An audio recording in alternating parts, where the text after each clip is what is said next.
Good afternoon, everybody. Thank you very much for joining us. My name's Carel van der Merwe. I'm the sales director at EB5 Coast to Coast.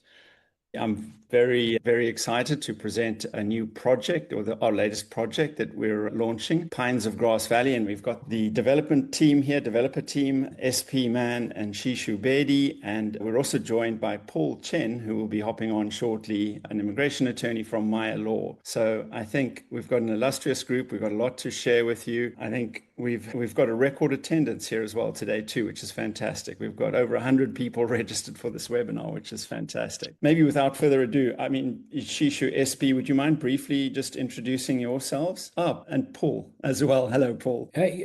Yes, I'll start. Good morning, good evening, everyone. My name is Sukhpal. I'm a California licensed civil engineer, developer, contractor, entrepreneur with over 30 years of combined experience in engineering, construction management, and land development here in California. Managed and overseen major infrastructure projects, mixed-use, roadway, commercial, and residential developments in the last years, and including entitlements. We have a lot of projects ongoing in California. For this project, very excited, and I'm bringing both technical experience and my hands-on development experience to deliver this project successfully to this beautiful, beautiful community. Thank you. Hi, my name is Shishu Bedi as well. I'm one of the developers partnered with SP. I'm very excited about this opportunity. SP alluded, we have multiple projects, development projects across the state of California and other states as well, including the mixed-use projects, hotels, multifamilies. We're pretty much involved, all hands into the various developments across the country. Thank you for the opportunity. Back to you, Carel. Excellent, Paul. Thank you. Thank you, Shishu and SP. Paul, would you like to hop in and just introduce yourselves, and you can take it away? Yeah, definitely. My name is Chen. I'm a senior partner for Meyer Law Group. We are a full-service immigration law firm. I've been practicing for 12, 13 years. It's been an amazing experience, for me, just really wanting to be a normal immigration attorney when I started law school and started working with, hundreds of H-1B cases and just seeing the whole process and now mainly working with EB-5 investors now.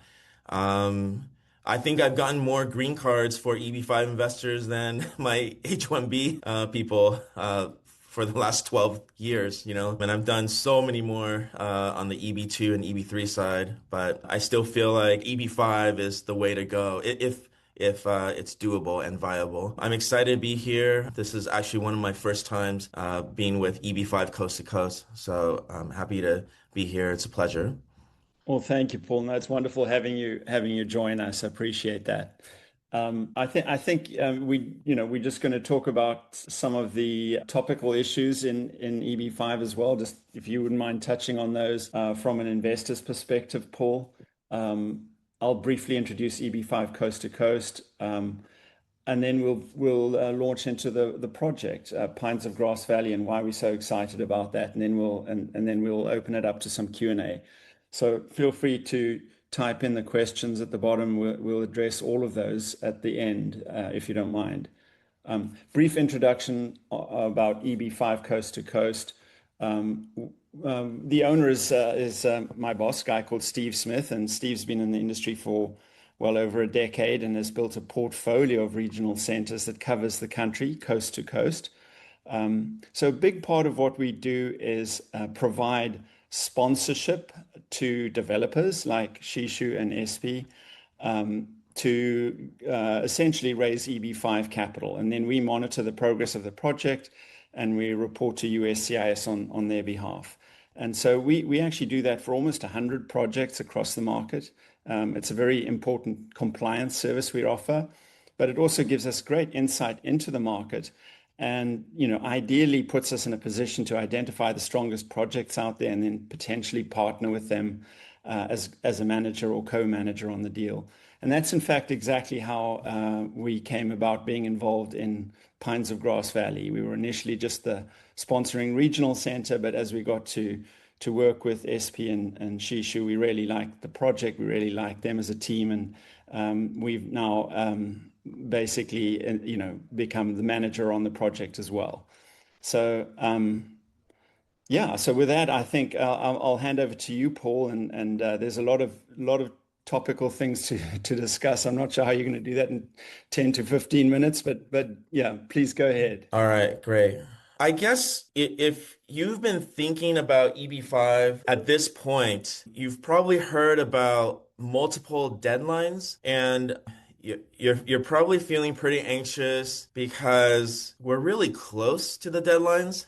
We're close to a potential visa retrogression deadline. We are close to this September 30th deadline, which I wouldn't really call it a deadline, but there could be changes after September 30th that may affect you. And then there's also a January 1st, 2027 deadline and a September 30th, 2027 deadline. Okay. And each deadline has practical implications, but I'll just go over the September 30th deadline really quick. This is what's called a grandfathering deadline. Okay, so grandfathering just means that, there's this law, the EB-5 Reform and Integrity Act. And under this law, it's a very, stable program. Nothing has changed really significantly over the last 4 years. And it will stay that way, and you'll be protected under the program until September 30th. After September 30th, if there are changes, it could be legal changes, policy changes, USCIS memo type changes, executive orders, you are not protected under the grandfathering date of September 30th. So filing before versus filing after, just a practical comparison. You could have changes to USCIS view about unsecured loans. It's been really, they've been really gracious about it, but they may take that away. TEA calculations or job creation calculations, even fees, right, could be suddenly increased.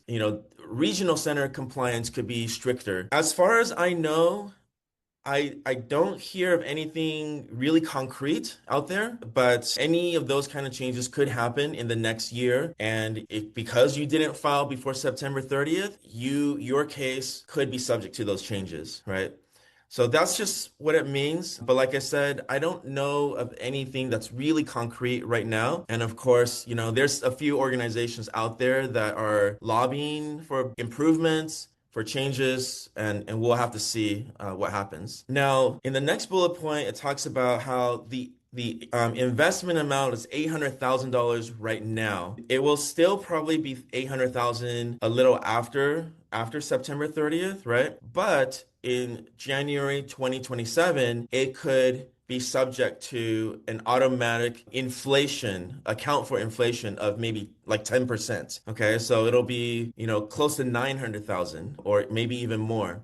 All right, or some say it could be over 1 million. Right. So I think that's more of an important deadline. Like September 30th it's like a really good to have, really good to have deadline to meet that deadline. But January 2027 is like, that's a bad deadline because you're going to have to end up paying probably 200, 300,000 more. Okay. Now the other deadline is basically it's in reference to the visa retrogression, rural versus HUA. HUA stands for high unemployment areas. Just to clarify, rural and high unemployment areas, and also I should add infrastructure, they all qualify under targeted employment area designation. So a project could be under rural or high unemployment, and it qualifies for the $800,000 level of investment, right? There's something called a set aside. These are like visa categories. Just think of like EB2, EB3, EB4. They have different categories, right? Like EB2 has EB2 advanced majors, EB2 NIW, like EB1 has three different categories. It's kind of like that with EB5. There's three different categories set asides. Right now, rural and high unemployment are both current. Okay, it's current for July. A lot of people thought that maybe in July 2026 there would be a visa retrogression. So that's why this past year there's been an increase in demand for EB5. We'll have to see what happens in August 2026. I personally don't think there will be a visa retrogression in August. We'll see what happens in October when 10,000 more visas are opened to this category. If there isn't a visa retrogression in August or September, there probably won't be a visa retrogression for a while. Okay. Some people say maybe December 2026, there will be visa retrogression, but surely next summer there will be retrogression, which actually is great news because honestly, all the regional centers and lawyers, we've been operating under this idea that there's going to be retrogression very soon, like next month. Okay. Now in terms of timeline, the processing time for I-526, definitely the rural projects are being processed faster. I'm seeing 6 months for some projects, but probably 12 months, rural projects. I've seen a lot of approvals within 12 months. But that's not to say, high unemployment projects will not be adjudicated under 12 months. But in general, like rural is going to be faster. Now, compared to whether it's going to retrogress or not, it remains to be seen. I don't know if rural will retrogress faster or if high unemployment will retrogress faster.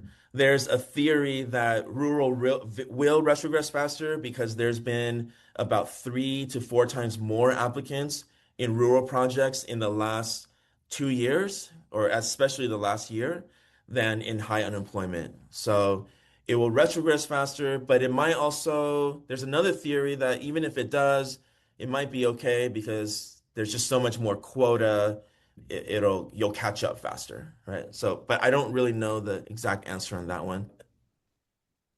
Okay. Um, I don't want to take too much longer because there's a lot more to talk about. And the Q&A is actually the most important part. There's just really quick, common source of funds. You're looking at savings, RSUs, and stock sales. Okay, stocks like Robinhood. These three are the top. A lot of Indians on H-1B, probably you have, 100 to 200 just in your bank account. Okay, these are usually it's from your W-2 employment from your H-1B or H-4 employer. A lot of you might have probably over 400,000. I've seen a lot of cases with over 1 million in RSUs. If you've been working for large companies like NVIDIA, Broadcom, Meta, Tesla, any of these, OpenAI, um, those big companies have done really well in stocks recently. You're probably very eligible for EB5. And then just personal stocks and investment, you're just personally investing in your little Robinhood account over the last 10 years that also, somehow has over 1 million. That's great. Okay. And then there's retirement accounts, 401k from a previous employer, Roth IRAs. Almost always these are from your 401k, I mean, for your W-2 employer as well. And then there's loans and gifts. Loans could come in the fashion of a HELOC loan, home equity line of credit, a cash out refinance on a property, it could be a loan from a friend or family whose source of funds have been thoroughly vetted as well. And then also gifts, just straight up cash from a friend or family member, and their funds have been thoroughly vetted just as high of a standard as your funds, right? And then there's this thing about self-directed IRAs. It's been honestly really helpful over the last 2 or 3 years. SDIRAs. There's a couple of companies out there that are taking your old 401k from a previous employer, you transfer it and roll it over into an IRA, right? And then the IRA, self-directed IRA, invests into the project. I heard there's been some chatter about self-directed IRAs. One of the SDIRA companies said they're no longer taking SDIRAs. They just they have their reason for it. It's related to the tax issue. But for now, most attorneys are probably fine with SDIRAs. Okay, so the only thing is spouses, we do not, for me, maybe other law firms do, but for us, we do not take SDIRAs from spouse. Okay, it has to be the primary investor's personal SDIRA. I'm just gonna make a quick statement. It's for my friends in the WhatsApp group. I did a webinar and I guess I said something about the WhatsApp group and they got a little bit you know, they said I didn't have to say that, whatever I said. So I'll just say hello to them. But a lot of this Paul, chatter. please repeat what you said now. Okay. Um, No, what did I never say? mind. Never mind, Paul. Sorry, I didn't mean to interrupt. No, okay. So what I said was that just be careful, like not to dive too like analyze too much into what they say in the WhatsApp groups because what I've seen is that it can cause sort of like a decision paralysis. And people that are totally qualified to do EB5 a year ago, they haven't done it yet. Or 2 years ago, they haven't done it yet. And a lot of it is because there's just like so many opinions in the WhatsApp groups. And I was actually kind of making fun of the attorneys. There's a lot of attorneys that banter with each other, and just don't mind that. I mean, all the attorneys know each other, okay? We're all friends. So even if it looks like we're putting each other down, we're not. Okay, we all know each other. What the attorneys are trying to do is they're just helping people to focus on what they need to do and help them, encourage them to, hey, go get a consultation with a reputable law firm. Like that will be the most helpful thing to you. Okay.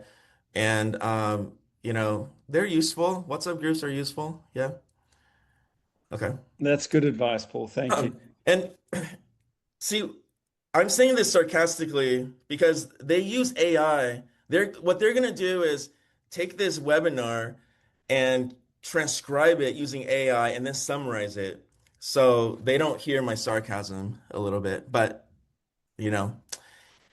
Anyhow, partial funding. Yeah, partial funding was also something that was really helpful a year or two ago, but there's been a lot of RFEs and denials because of basically partial funding is where someone invests, say, 400,000, and then they take 6 months or 12 months to invest the other 400,000.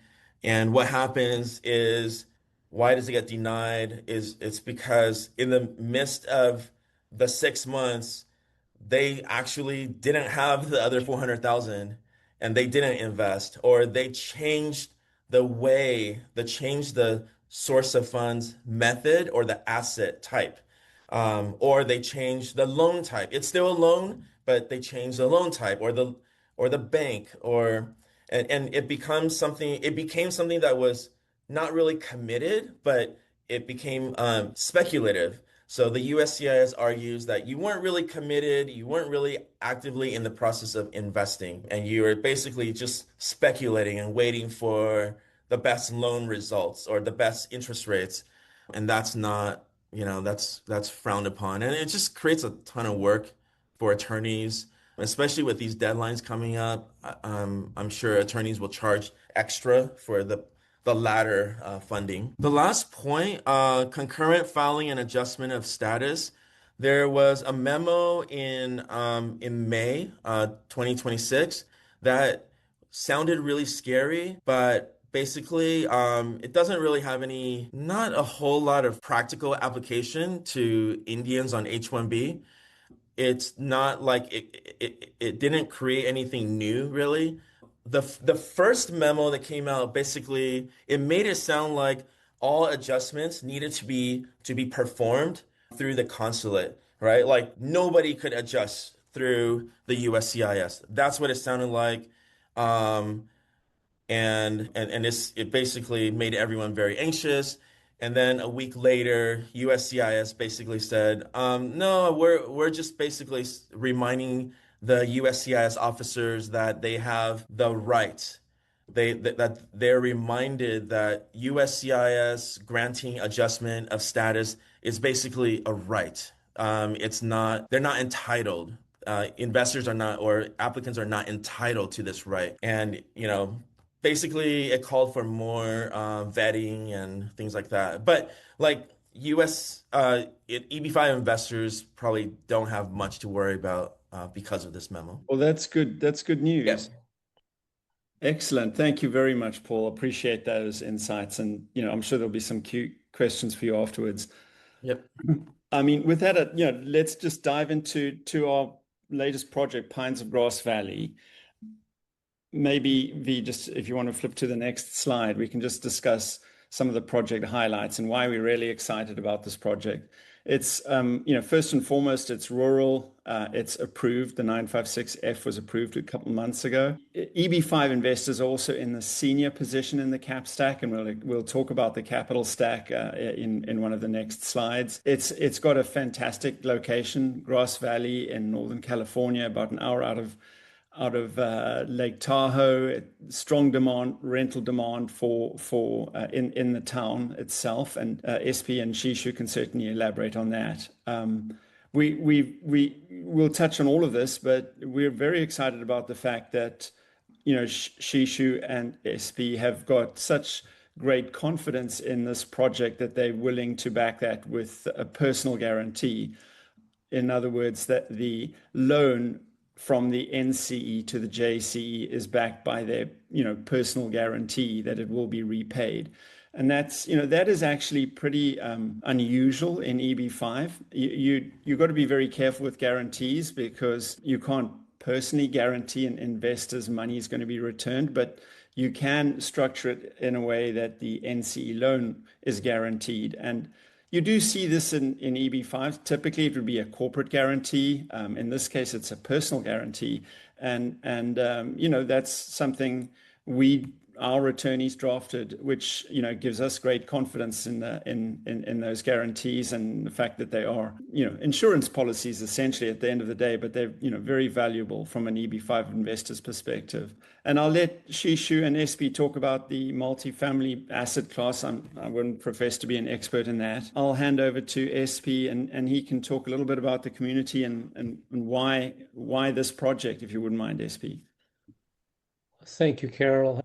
Thank you, Paul. Yeah, absolutely. I think so. The Grass Valley, Nevada City really offers a unique combination of tourism, healthcare, education, government, and technology, and recreation sectors. For background, this area is widely known for preserving their gold rush history and the Victorian architecture of Nevada City, Grass Valley.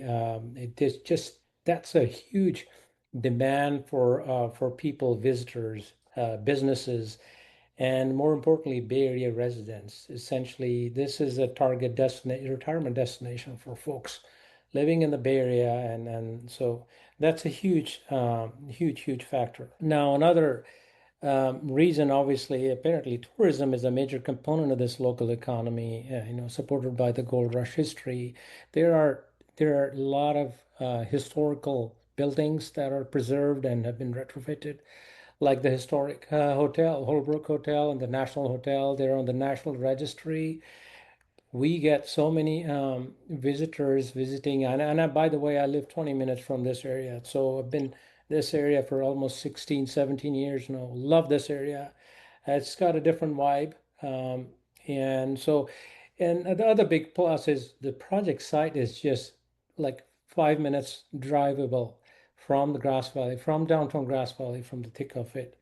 And, and the proximity to Truckee and all the year-round recreational activities in Truckee, Lake Tahoe area is just fantastic. It's essentially, the site is bounded by the Triangle Highway, freeways, very accessible to Truckee, to Highway 80, which is the major north east-west corridor across the nation, California, all the way to the East Coast. And this project is just 20 minutes away from 80.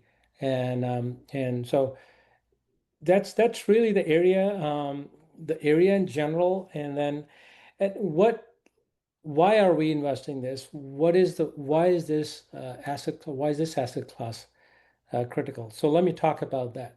So back a few years ago when Shishu and I, we started this, we did a rental survey of this area. And we did review the City of Grass Valley's planning housing update, and we found out that there's a huge demand for housing, any housing, whether it's affordable housing or it's market rate housing, no matter what. And they're still struggling with that. And what we found out was that most of the existing large and medium scale rental units, they were dated and almost 30 years old. Nothing's new been built in this area, in this region, and this is the lack of modern quality amenities that the current generation wants. They want, they grew up. The kids here grew up. The people grew up here. It's the middle class. It's the nurses, nurse practitioners, policemen, firefighters, all of these construction workers, teachers, healthcare workers. We have 2 hospitals. Guess what? They don't find they don't have enough good quality rental units, and they can't afford a $600,000 home when they're young. So what they do is end up traveling down to Roseville, down the valley. So this is where we're coming in. The project addresses this market gap by delivering this modern located rental housing essentially. And we see this a long-term economic strength, and we're passionate about it. Thanks, SP. So what is the typical profile of someone that's going to be renting one of these units typically? So yeah, as I said, I mean, we're looking at somebody, a partner, maybe a family, $90,000 to $100,000 income year could potentially qualify for this unit. And so that's what I said. The teachers, healthcare workers, public employees, service professionals, construction workers, like employees of local businesses. And so what I've known is a lot of people, these people who grew up here, their parents lived here, they grew up here, they have properties here, but they couldn't find good rental units. When you're starting, you can't afford a new home. New homes, there's a dearth of new units. They are building some new homes, but they start upwards of almost 450, almost they touch about 600 plus $1,000. So a lot of these, this is the workhouse category. They can't qualify for such loans, given the interest rates and the market conditions. So these guys, and then the second segment we're targeting is, remember, we have a lot of retirees moving in here, as I said earlier. So that's the second segment, is age 55 plus guys who don't want to mow their lawns. They don't want to deal with maintenance on their single family home. So those are the guys who are going to be looking at this resort style amenity where they have no obligation to maintain it. They're getting best of both worlds. And because of the attraction of this site for those folks and the Truckee region, proximity to Truckee, we see a tremendous opportunity for this project. Thanks, yes. Yeah, I think just to touch on some of the investor terms. So as I mentioned, EB5 is in the senior position, and the loan structure is essentially a maximum 5-year term, 3 plus 1 plus 1, with the initial 3-year period starting from the first advance, which we expect to be next month. So where we are in terms of the capital raise here is we've just stepped in as the NCE manager on this project, and because we're doing that, we need to file an amendment with USCIS, and we're in the process of doing that. And so we'll be able to send out the offering documents once that's done, and the updated subscription agreement. So hopefully within a week or so. So we haven't actually been able to onboard anyone yet, although we've got quite a few potential investors that are interested in this project. It's only 24 slots. This is not a big deal, but I suspect we'll be onboarding the first investors in July sometime, and that will kickstart the initial 3-year term. It's secured by the land and the property, which is appraised at close to $50 million at completion. And then obviously also backed by the personal guarantees that we have. And then, yeah, so we've touched on a couple of these, but maybe Shishu, can you maybe just elaborate on why you were willing to provide a personal guarantee here in this case? Because I do remember when we came and approached you on this, expecting some pushback, and you didn't hesitate. So I thought that was a strong, validation of your belief in this project. Absolutely. Thank you so much. One thing I wanted to say is, Coast to Coast came in, they pre-vetted us as the sponsors on this project. Thank you for the belief, first of all. And, you guys, go through a pretty rigorous pre-vetting, approval process before you actually pick on any projects. That's number one. The main thing that SP and we liked it is it was very easy for us to kind of sell this project to some other developers, but this area is so beautiful. And this area has so much to offer. One thing which we missed telling you about is even this is considered as a rural, but if you actually go to this town, it's more of like a small town vibe. It's not a rural project.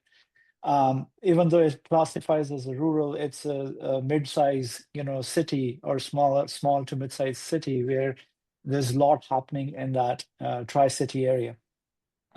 That's number one belief that we have.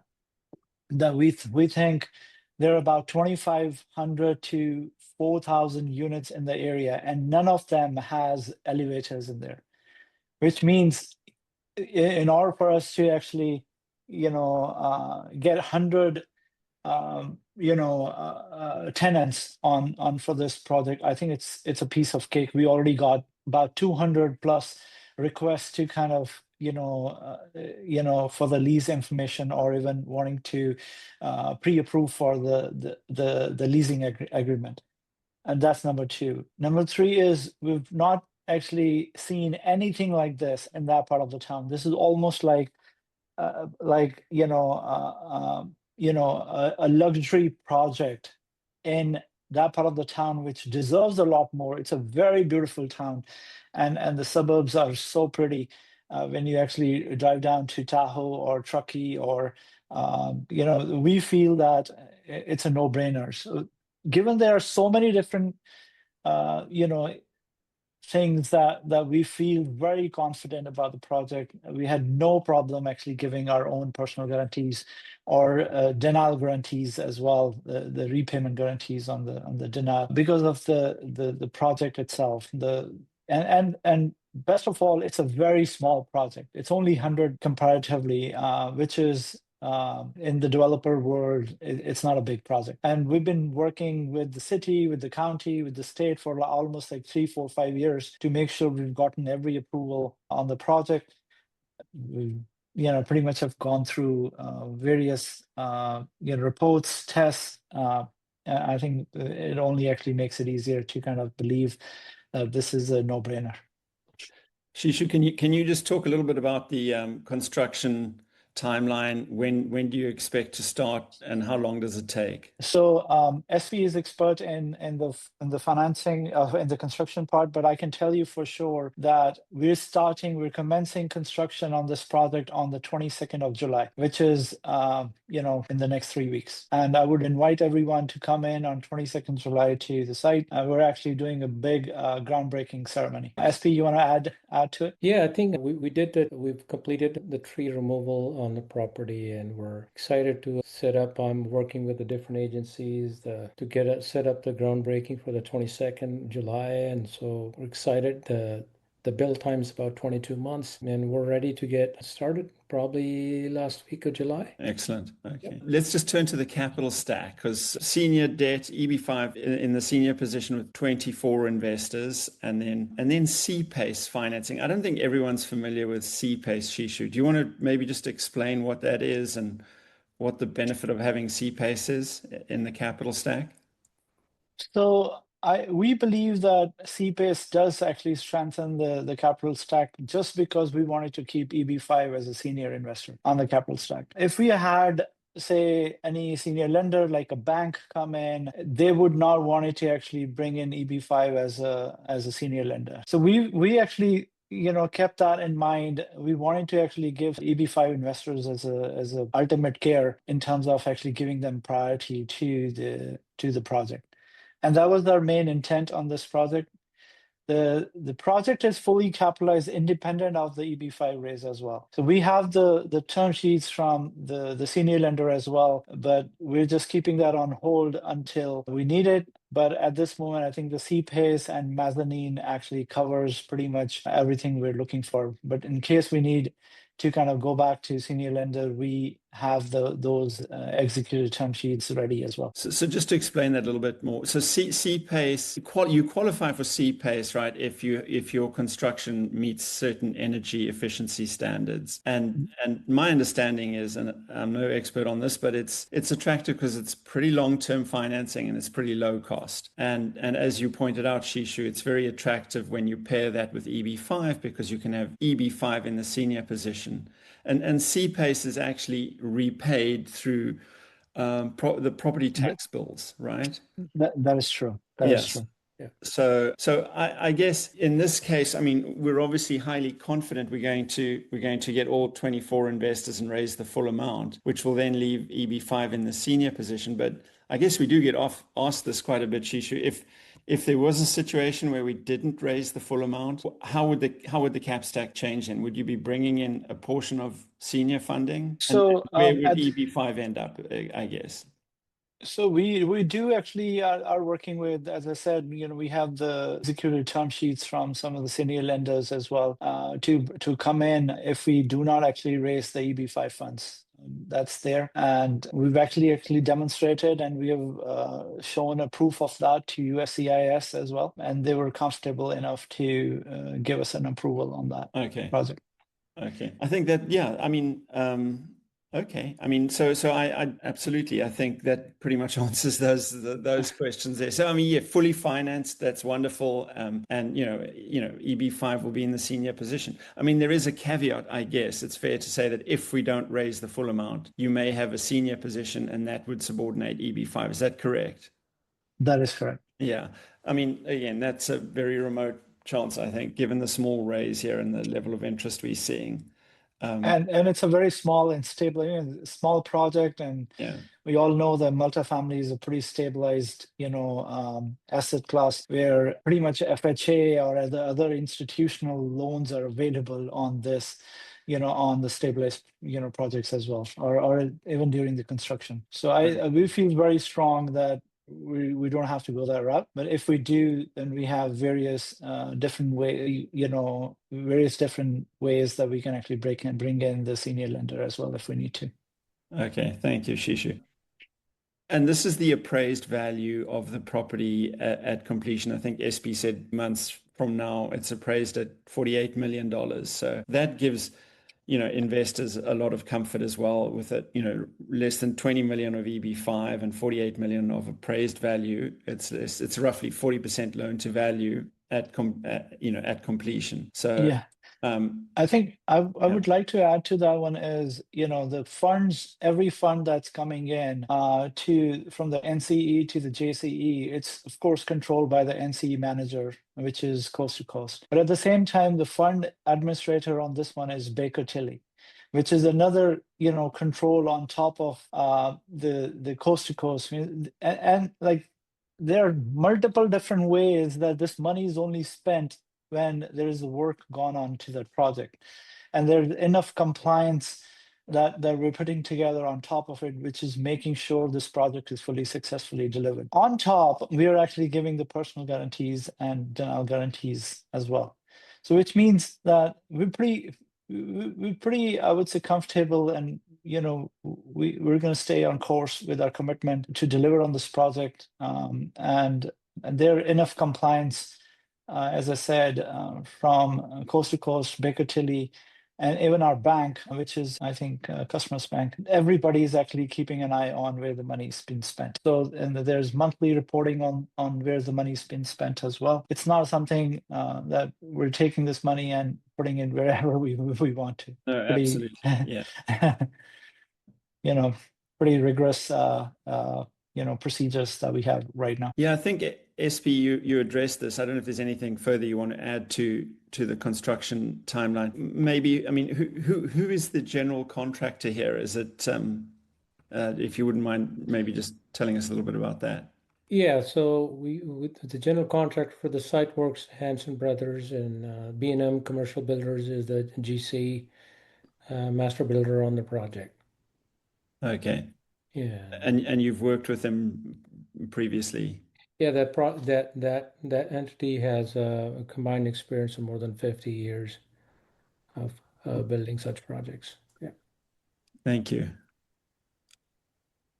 Okay, job creation. With maximum 24 investors, we need to create a minimum 240 jobs, and the projected job number is 270.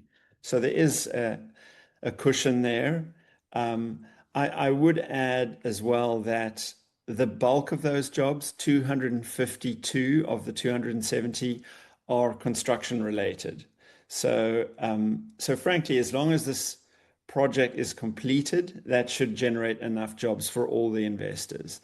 The remaining 10 jobs are operations related, so revenue down the road. But I think given the fact that Shishu and SP have provided a personal guarantee that the project will be completed, they've got backup financing if need be, this project will in all likelihood get completed, and that effectively ensures job creation for all the investors. So I think we feel very comfortable that these jobs, enough jobs, will be created as well. Do you want to talk a little bit about the exit strategy, Shishu, and what the timing is there? So as I said, I kind of a little bit went through that one. There are some institutional FHA loans that are available on a stabilized multifamily, which has a going rate of, say, 5.55% on a LTV of 80 to 90%.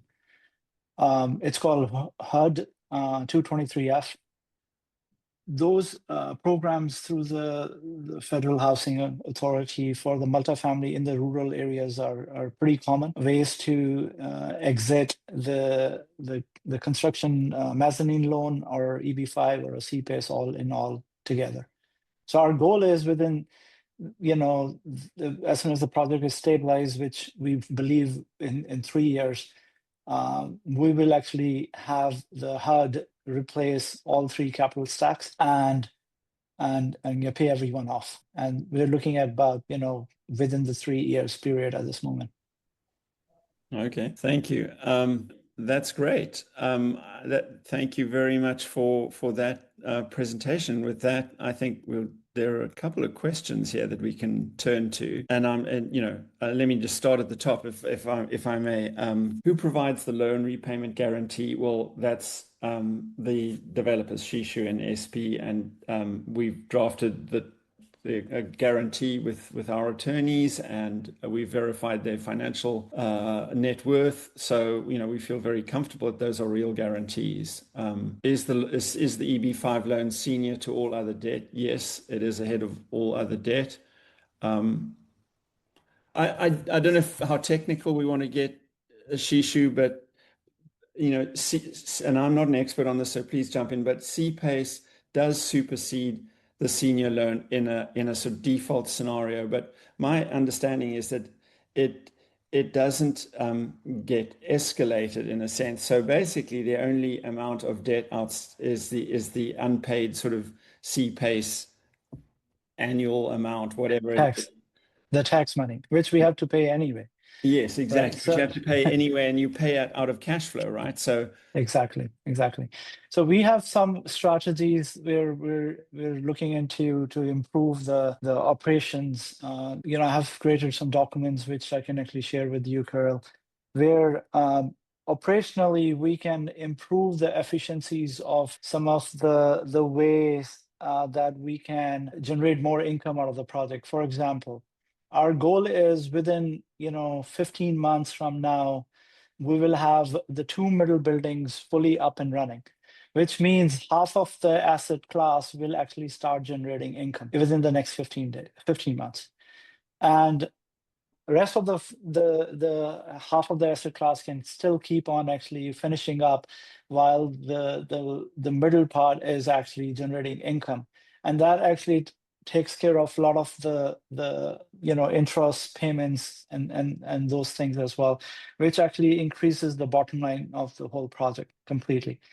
And that's what we've actually put together a plan where if we actually increase the efficiencies through some of the operational efficiencies by either increasing the income, and we can increase the income by actually adding some ancillary services on the project and lowering just 5% of the overall operational cost or the construction cost, operational cost.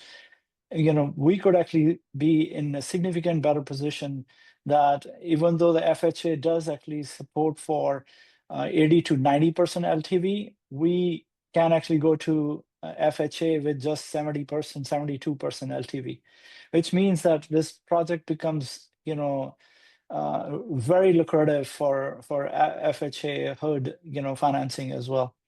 That's what we are very, familiar with. We've done that in other projects as well. thanks, Shishu. Okay, same person asking if they can review the guarantees. Yes, we're happy to share those. Is there a recording of the webinar? Absolutely. V will be sending that out to everyone that registered. I think we've addressed this. What's the likely repayment timeline? Is it entitled and shovel ready? Absolutely. I believe that is the case. There's a groundbreaking later this month. The general contractor, is the general contractor affiliated with you guys in any way? Yes, it does. But at the same time, we are not working just alone. We're working with all the contractors in the area, which are 30 years plus experience as well, our family businesses. They are nothing to do with us as well. Okay. So all the team that's being hired on the project has nothing to do with SP. And finally, Paul, a question for you. Just if I go for consular processing and the visa gets denied, then what happens, both in visa terms as well as returning the capital? If you go for consular processing, well, we have to see why it was denied and if there's something we can do. Well, first of all, if you do get denied, it's usually you're not just straight up denied. You're usually given like a reason to supplement documents. Usually, if it's a straight up denial, it's because the consulate found something in your record or your history that made you inadmissible, right? So we have to see what is the reason for the inadmissibility. Is it a medical reason, a criminal history, a drug reason, a security, national security issue, visa previous, immigration fraud? We have to see why it was denied, and if it's something we can discuss with the consulate or file some sort of waiver or pardon, then we try again, right? But usually, if someone's denied, it's just like it's tough.